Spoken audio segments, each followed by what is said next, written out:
Ladies and gentlemen, we're back for another early movie preview, screening, review, / everything in between. It's your boy. Today we saw Sisu 2 Road to Revenge, set to release November 21st, which we will get this video out by then. So let's just give a little precursor.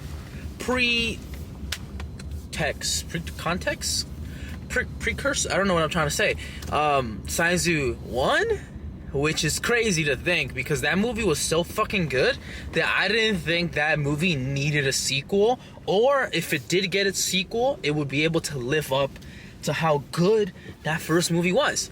And just to summarize the first movie a little bit, not that it at all like relates too much to the second one, but basically this guy, he fights a bunch of Nazis, kills them, goes crazy, and the action is insane. And it kind of took me back to a time of like childhood wonder, where like stuff like that, I don't know if it's an inherently male experience or if girls can feel like that too, where like sometimes like some just good old-fashioned violence just like makes you giddy and like feel like that childlike wonder of like watching something you're not supposed to, you know, as a kid. But I got that feeling as an adult, like watching the first one. And now that the second, I was pleasantly surprised that this was the surprise, like secret screening. I was pleasantly surprised that there was a 2. First of all, I didn't know that they were working on a 2 to this movie. So it's called Road to Revenge. So now we're picking up on the story. This guy has a dog. First of all, any guy with a dog, just know if you're like not the main villain or not the main character, you're fucked. You're fucked. This guy's got a dog. And at the end of the movie, like in the credits and shit, it was like no harm was done to any animals in the making of this movie. So this movie is absolutely insane. So the guy, he goes in his like fucking like truck, his pickup truck, which I guess that he bought this truck using the money he got from the first movie. Because the movie ends and he goes to like a bank and deposits his fucking money. Bloody as fuck, like destroyed. So he comes, I guess he has a truck now, and so now he's going back into Finland, right? That's where his home was, and there's some fucking lore. So we're gonna fucking spoil the fuck out of this movie right now. So thank you for I'll give you a rating 5 out of 5 fucking stars if you don't want to get anything fucking spoiled. Well, which I wish. Go out and watch this shit. This shit comes out November 21st. Again, 5 out of 5 fucking stars. I highly recommend, and I highly recommend you watch the first one. I thought the story in the first one was so tight that there was no reason to have a second one. And the fact that there's a second one, which again, I need to like go back and like watch the first one and see if they directly connect. But I have a feeling that they loosely connect. I just think like it doesn't necessarily like the story and the first one ends and it doesn't like give you any indication that there's a part 2. But now we got a fucking part 2. Okay, so this movie starts off. This guy's he's got his truck, right? He goes into Russia. Or like which was old Finland, like a part of Finland, because I guess Russia took that part of Finland away from them, and so he goes back to his old house, and so he checks in at the border. He goes about his day. He goes to his house and he sees all like his old house. He sees his kid's room. He has a wife, had a wife. By the way, aforementioned kids and wife dead, completely dead. We get the backstory now. Let me tell you what happens to them. They get fucking decapitated and chopped up with an iron shovel. So not even like a fucking blade that would cut people. A fucking shovel. Something fucking dull and excruciatingly painful, right? So some guy kills him in that manner. In his squad, I guess. So he goes back to his house and he takes apart his whole house. Because it's a log house, I guess, so he just takes the logs apart and then he puts it in his truck, and now he's about to go on about his merry way. So that's chapter 1, right? He's getting his house. He gets stopped. He kills the fucking patrol cops, or like Russian like patrol like checkpoint people. Kills them in the craziest fucking way. And I just think that like the movie is so batshit insane that like you were really like, what the fuck? How did you do that? But it's not like you're not upset that he did it that way. Like I think it's just good old-fashioned fucking violence and like passionate crime, I guess. Like this guy literally, he just wants to bring his house to the place that they let him be. Because again, Russia took over that part of Finland, and he's like, okay, if you're gonna take that shit, I want to bring my house to where you're letting me stay. Like, if you're gonna take half of our fucking country away, I want to bring my home, where I raised a family and had a wife, to the part that your guy's not there. Valid, right? I'm like, fair. I'm like, hey, if you want to do that, if you want to do all that, by all means, they should. But again, these guys are fucking dickheads. So they try to stop him in every way possible. First, a random, like checkpoint patrol, he clears them easily. I'm telling you, like, he murks them so fucking fast. And then the guy that's chasing him, backstory, there's a guy in charge of getting this guy, to kill this guy, basically. And he's the guy that did that shit to his family. Tell me that's not crazy. But that guy was in the prison. I think because he did that to that guy's family, that guy went off and it ended up killing like 300 Russian soldiers in like a day. And they were like, that's embarrassing for us. But that's your fault. You did that to that guy's family, and now he's this fucking legend. Now you got to go out and extinguish this legend because you did it. You created it. This is a creation due to the consequences of your own actions. So basically, Russia sends this guy. They free him from jail. They give him a fucking haircut. I'm like, I thought we were leading up to a crazy boss battle, but this guy was chasing him from the very beginning. I'm like, who the fuck is this? Like, they gave this guy a haircut. They cut his beard, his mustache up. I'm like, damn, I really wish it would have been like that long-haired, like, prison outfit type, like, of like how we see him at the very beginning. I wish that the boss battle would have looked like that. I think it would have went completely different. That guy maybe would have won, the bad guy, if he stayed that way. I feel like once you shave, you get your mustache touched up, I'm like, then you lose a lot of, like, savagery. And that's the point of these movies, is, like, savagery. So basically, chapter 2, he's fucking driving. He's got to fight a fucking, like, tank.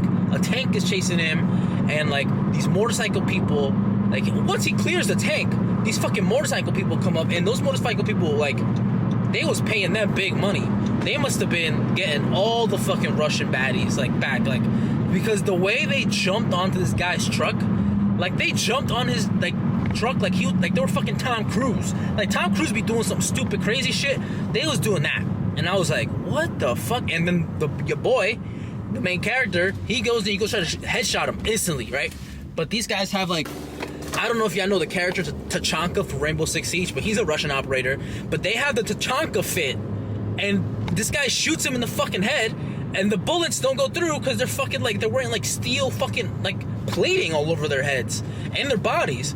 So he takes them out one by one in the craziest fucking way. At the end, like, the way he kills the last person, bro, he fucking hooks this fucking, like, tow rail, like the tow chain, like, you know, when you're stuck somewhere and you gotta pull something. He pulls this guy. He's getting fucking decapitated on this guy's truck, and this guy is just like, this guy eats a bullet to the face. Like, he gets a fucking bullet right here in his cheek, and then after he's done, I feel like he gets so much adrenaline that, like, that fall off is crazy, because once he gets a chance to, like, relax a little bit, he just fucking starts feeling every fucking thing he ever just did in the last, like, 5 minutes. So basically, he pulls out a bullet from his fucking mouth. It goes through his cheek, and he's in his teeth, and he takes it out, and he throws it on the ground. He's like, man, fuck it. Life goes on. Chapter 3, these guys want to fucking send planes after the man. Your soldiers can't do the job, so you know what? Fucking drop bombs on this guy. That's how crazy this man is. They're like, you know what? It's easier if we just bomb him. And the way he handles these planes, first of all, they start shooting at him with the regular bullets. That doesn't work, right? He finds a place to hide, and he notices that there's, like, a bunch of, like, loose, like, debris. And so he ties it to his truck. Again, the wood from his fucking house is his primary goal. He is bringing that back home. He does not give a fuck who stands in his way. So he puts all this debris on his trucks. That way, like, the bullets don't pierce his truck. And then as he's leaving the place he's hiding his truck in, they fucking drop a bunch of bombs. And they don't even get him. And he ends up getting into this fucking forest with mad trees in it. And so now the planes have to figure out how they're going to get through all these trees. So now one of these planes decides to go, instead of going this way, he goes this way. And the guy notices, first of all, the plane is shooting him as he's driving in this fucking forest.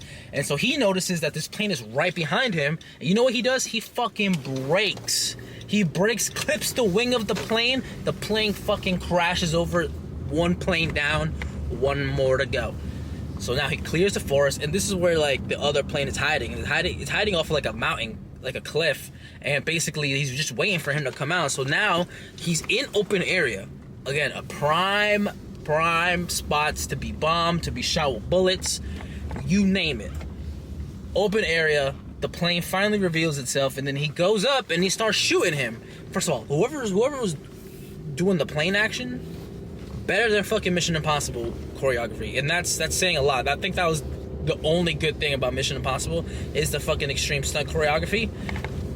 Whoever edited that shot or worked on the CGI, that shit looked fucking real. That shit looked so real. That shit looked like there was a fucking GoPro attached to the plane. So basically, he flies up, and then he fucking stalls the engine, falls down, regains control, starts shooting at your boy, and then he runs out of bullets. And so the only thing that this guy wants to do now, after he ran out of bullets, he's like, fuck it. I'm gonna eject myself and aim the plane right to him. He ejects himself out of the plane and goes to just let the plane fucking crash and kill him. That's how badly they want this guy dead. So you know what this fucking guy does? He had 4 logs on the top of his shit. He shoots it. The logs fall in the front of the fucking truck. So this is the truck right here. And then the plane rides off the logs and away. That's part of the fakeness that I was talking about. I'm like, you low-key wanted to be like, I don't hate that worked, you know? It was so sick that worked. It was so cool that worked. In real life, will that work? I have no fucking idea. But for a moment, I believed. I believed that worked. And so the pilot falls down. Again, this guy really doesn't kill nobody unless you try to kill him first. So the pilot has a choice, right? He could just stay strapped into his little fucking seat and just wait for backup to arrive. Or he goes like this, and he's like, I'm gonna shoot you. Pa, pa, pa. How you miss? How you miss all the bullets in your clip? How? And so the guy, he's about to go kill him, and then a bigger plane comes. And the pilot's like, yeah, you're gonna die. And then the guy gets in his fucking car and just drives by him. And then the pilot's all cocky because that plane's not gonna fucking land to get you, boy. That plane got like 18 bombs on it. He starts bombing him. He bombed him, and the only thing that this guy decided to do was drive his truck off of this said cliff I mentioned earlier. And now him and his dog is still in the car, fall into the fucking ocean. He's in the ocean now, concussed. And like, it's not like there's a bottom. Like the truck's at the bottom. By the time this guy got out, first of all, he gets his dog. No dogs are harmed in the making of this movie. They put it in the credits at the end. I watched the whole credits to see if there was an end credit. I don't know why I did that, but there isn't. So basically, grabs his dog. He goes up. Because the dog can swim, obviously, swim better than him. So then he has an idea, which I thought he was gonna go back for the photo of his family, because he had it right here. So imagine your family dying like that, and you gotta look at this photo every day. I don't know if I could do that. I don't know if I'm strong enough to do that. I don't know if I'm capable to do the things that guy did, if I'm being real with you. No matter what training. I mean, this guy was a commando in the Finland army, so, you know, if I had that training, maybe. But, dude, this guy kept getting fucked up to the point where, like, I would have been dead. I was thinking I would have died here. I would have died here. Nah, they shot me in my fucking face. I would have been dead. Because that guy shot him with a shotgun in his face. And you only had a little tiny bullet. Only a fraction of the shotgun bullet hit him. It's shit like that, man, that makes this fucking movie so crazy. So basically now, so he has this genius idea. He goes and he cuts the logs. And so now the logs are floating to the fucking surface of the water. And so the dog's up there, he's up there, all his logs up there. And then he took his logs and he made them into a raft. This guy is the fucking greatest character of all time. He made the logs into a raft and started paddling to shore.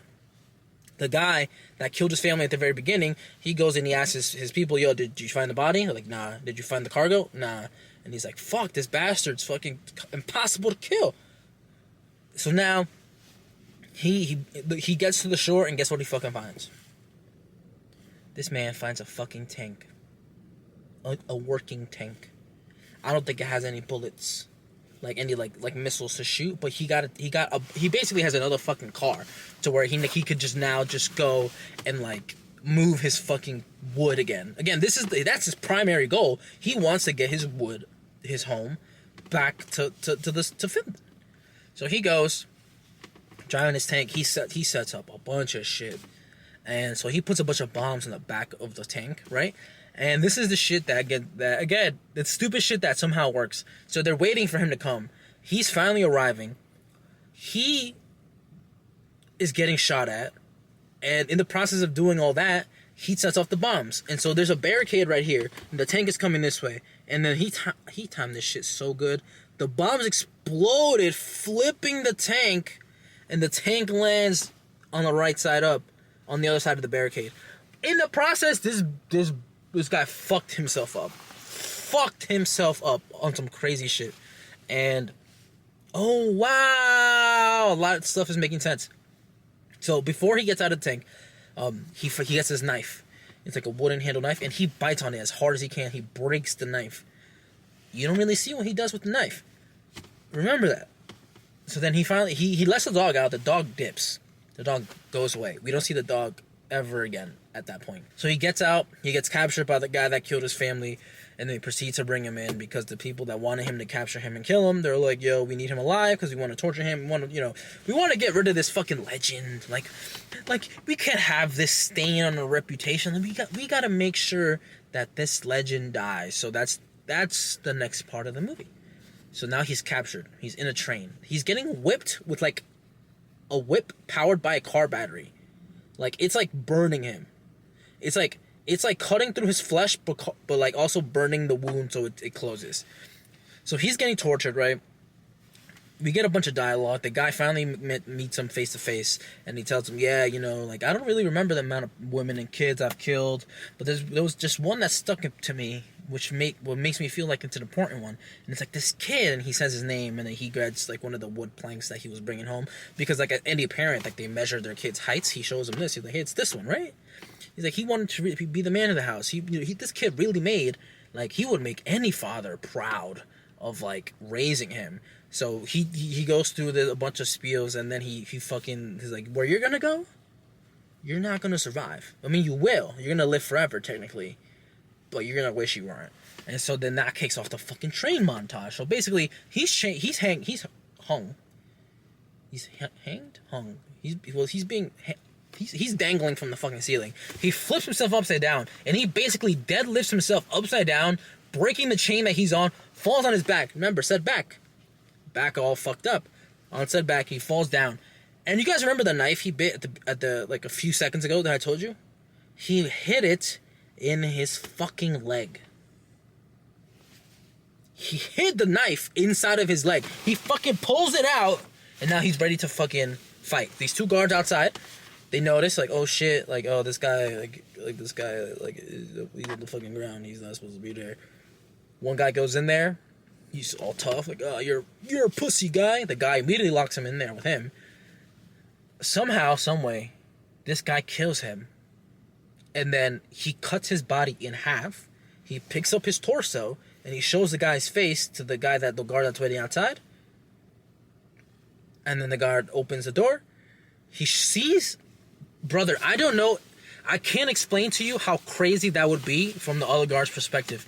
A guy bloody, like his whole face and he's in his boxers, just bloody all over his body, just red and like blue because his fucking boxers are like blue or something. Holding your homeboy by the torso, chasing you. And you know what this guy does? Young kid. He jumps off the fucking train. He's like, this is a better death than whatever you're gonna do to me. Jumps off the train, gets hit by a tree, instantly dies. Cool. Then we proceed to have the craziest train montage ever. This movie reminds me of like if Metal Gear Solid would become a game, because you have the option of stealth and you have the option of going loud. My boy wanted to go stealthy to start. He clears the first train cars of sleeping guards. Good, stealthy. He barely clears the second train car of fucking sleeping guards until one of them drops a bottle on the ground. It wakes up one guy. He has to kill the guy in his sleep, and when he does that, they're like in bunk barracks. The top guy he killed is bleeding on the bottom guy, and the bottom guy wakes up eventually. And again, remember, said bottle on the ground, he has to fucking put his whole back on the ground and roll over under a fucking barrack and stay there hidden for a little bit.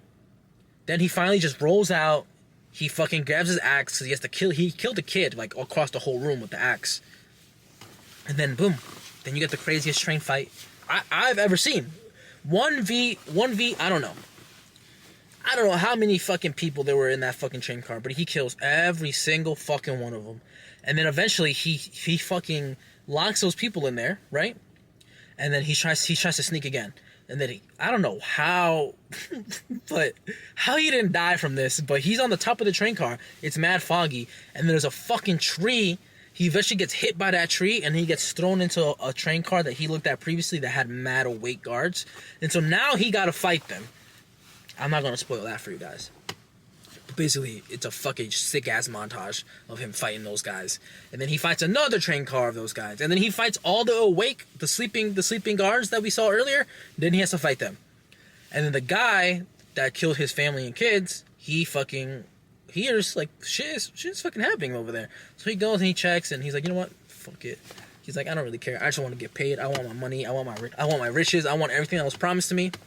So he takes the train car, he disconnects them, and so they keep going. And he, in his train car, he's handling all that shit over there. As he's finishing, like, the fucking violence on his side, he notices that the guy separated the trains. And I thought there was gonna be, like, there's something under a tarp. And I'm like, oh look, there's a motorcycle. That's what that could be. We go back to shit that should not make sense. But I'm happy that it works. This guy found a fucking missile. A fucking missile. He kept it strapped and he started the missile. And so now he's flying to the fucking train car that's leaving. And so as he's doing that, the guy goes back and he's like, alright, I'm tired of these fucking people dicking me around. I want to get paid. I want to get the fuck out of here. Like, clearly there's some shit happening back there. I don't want to be a part of it anymore. I want to get the fuck out. He kills all the generals that are there. And then the guy's like, dude, I told you, man. I told you. Like, he's like, I got you. Look, I got you. By the way, Xbox RJ Ally X case from D-Brand. He's like, I got you, bro. Here, come on, low, take it. He's like, thanks, I got this for you. Pocket shotgun, kills him. Whole chest gone. Remember that rocket he lit earlier? So now the car's here, and he's like, crashes right into this car. Cartoonishly flips through 3 train car doors, rolls in, and starts fighting the guy. First of all, he gets his ass whooped, the main character. He's getting his shit rocked, which I appreciated, because how would you go in there after getting launched from a fucking rocket going, I don't know how fast, and then you still have the equilibrium to fight. So they're fighting, and this guy's fucking him up. He is genuinely bashing his brains in, like Negan to fucking Glenn, bashing his brains in, and he's still fighting back. By the way, his whole forearms are gone because he's trying to block a pipe, and he's demolishing his forearms. So that happens, and so he gets cocky at the guy. He finds a fucking like iron shovel, and he's like, hey, look at me, boink. Baseball swings him, sends him outside back to where the missile was, and he's like walking mad slow. I mean, like the camera pans to a few spots of the missile, and he's like, all right, you got any last words? Spit it out. The camera showed us for a second a bolt that was keeping the missile like in place, and so he spits out the bolt, and the guy goes off. He's like, what the fuck? And he just runs away.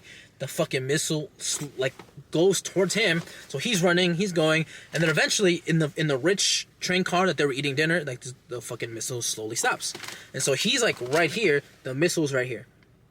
This is his face, and the missile's like completely stopped. But then the missile backup engines kick in and blow up the whole train car. Blows up in epic proportion. You would think that was a nuclear explosion for how big that fucking bomb was. It probably, not gonna lie, was a nuclear bomb that didn't have the nuclear part. Like, it was like it just needed to be assembled real quick, or they were experimenting or testing it or whatever, right? Because that fucking cloud, that mushroom cloud, was fucking insane. He's dead. Conveniently, his passport lands right back to him. And we're done. He brings his logs back to his home. He crosses the border. And the soldiers at the border receiving him, salute him one final time. And then the movie ends with him building his house once more. With an epic twist. 2 twists. 1. A bunch of people show up with shovels and things in their hand, axes. And he's like, fuck, I gotta kill these fucking people. But then they talk to him in his language and they're like, yo, we thought you needed help. And so he's fine. For some reason, that moment where he's like, oh, I don't know why my first instinct was to kill these people. I think something happens in his soul where he's like, maybe I don't gotta fight no more. Beautiful. We love that for him. That's growth. But the dog is back! The dog found him! The dog did the same shit in the first movie. The dog runs away, like he lets him run away, and then the dog comes back at the end of the first movie, and the dog came back at this movie too. This fucking crusty white dog made it all the way home again to be by his side. And I thought that was beautiful. And the movie ends. No post-credit scene. Again, like I said earlier, I stayed and I watched it for that. 5 out of 5 stars. Beautiful story. Insane action. Stupidly hilarious. Things should not work that way. But they work in the sense of this movie because it was established in the first one that that's how sometimes shit works. Tight from start to finish. This guy doesn't say any words. He doesn't talk. He didn't talk in the first one. I don't know how good a movie could be if your main character doesn't talk and everybody else does the talking around him. But it was beautiful. I didn't think the first movie deserved a sequel. I'm like, no, it's perfect. Like, don't do that. Then you come out with number 2. And it's just as good or even better than the first one. Sony, you gotta keep focusing on shit like this. Stop fucking around with Spider-Man and Morbius and Venom. I mean, actually, I love Venom, but focus on the shit like this.